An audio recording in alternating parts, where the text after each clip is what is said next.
Hello interwebs, once again GingerGeek the obscure reviewer here with another episode covering those games that just go under the radar. Today we will be doing one of my favourite PC games of all time, Mount and Blade. Mount and Blade is a small indie title from Turkish developer Tailworlds with a small and dedicated cult following. It's easy to see why when the game is just so damn satisfying. It starts simple. You answer a series of questions that determine your character's background, and after an admittedly fairly shallow character creation tool, you're on your way. From there on, you make your own adventure, and this is what truly sets this game apart.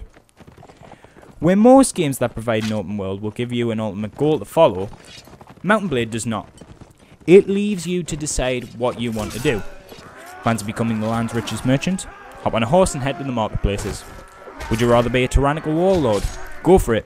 It'll take you a while, but you can potentially, if you choose to, take over every single area in the game. Well, some will argue that this makes the game feel pointless and that it needs to give you some form of motivation to leave any feeling of reward. I think the opposite is true. Personally, in games like Oblivion or Mass Effect, there will be times when I just don't want to do the main quests they set for me. And while they are both good games in their own right, sometimes this type of system will leave me feeling unmotivated to play them. Whereas if I'm setting my own goals, then it's because they are something I am consciously wanting to do. To put it simply, I'd rather be saying, I'll not do that quest yet, I'd rather take over the castle first, rather than, ugh, I've got to do that quest first before I can take over this castle. Now, while I'm not saying Mount and Blade is a better game, it is most certainly a different one. The lack of any ultimate goal provides a refreshing take on the open world system, feeling more like the classic Sid Meier's Pirates than your standard quest-driven fare.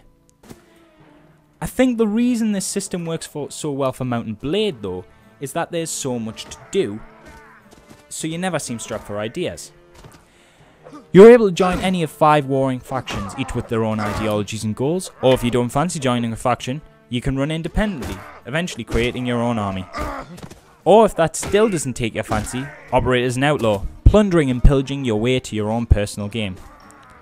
Outside of making choices, partaking in conversations and all the faction stuff, the core game is split into 2 modes, combat and the Overworld Map. The Overworld Map is large and has a substantial amount of areas. From here you choose to enter towns, taverns, castles, etc., with each zone having a menu with its own options. It feels a bit detached at times, and I think the game could have in some ways benefited from a full streamlined overworld that you could physically walk your character through, but I do realise that this would have been difficult to incorporate with the army system that's in place. The real meat of the game is in the oh so satisfying combat.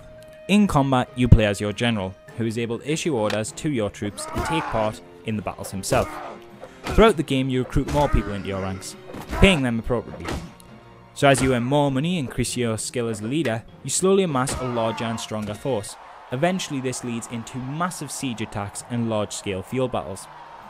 When in battle, control is superb, with movement being directed to the WASD keys and attacks mapped to the mouse, using a simple yet intuitive momentum system. One of the crowning achievements of this game is just how good this system feels. It's an easy to learn system, but a hard to master one. While at first it's simple to chop through the occasional bandit or 2, the pressure ups to one intense experience when engaged in something a bit larger in scale. At this point you realise you really have to consider every slight movement you make in relation to your mouse clicks, and the slightest sweep of your mouse could make that all-important difference between a killing blow and tapping gently against the side of a soldier's shield. The game's combat is incredible, and what really astounds me is they even managed to implement it into the raiding. Yes, even the mounted combat plays as smooth as butter, something I haven't seen in a single other franchise. The obvious downside though is the game's graphics. While personally they don't bother me, I'll admit they are extremely dated, and with it being an indie title, the production values as a whole are pretty shallow. Often, it relies too much on generic environments and dull menus to portray the events that unfold.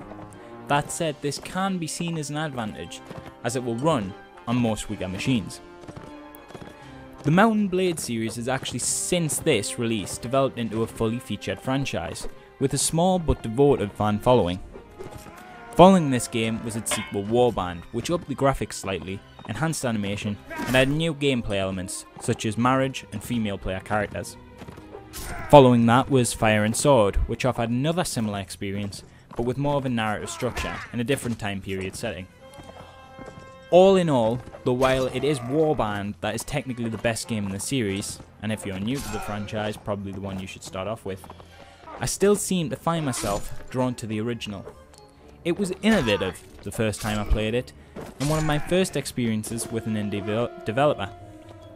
It was exciting new territory and it holds a lot of nostalgia. I really encourage you to buy this one.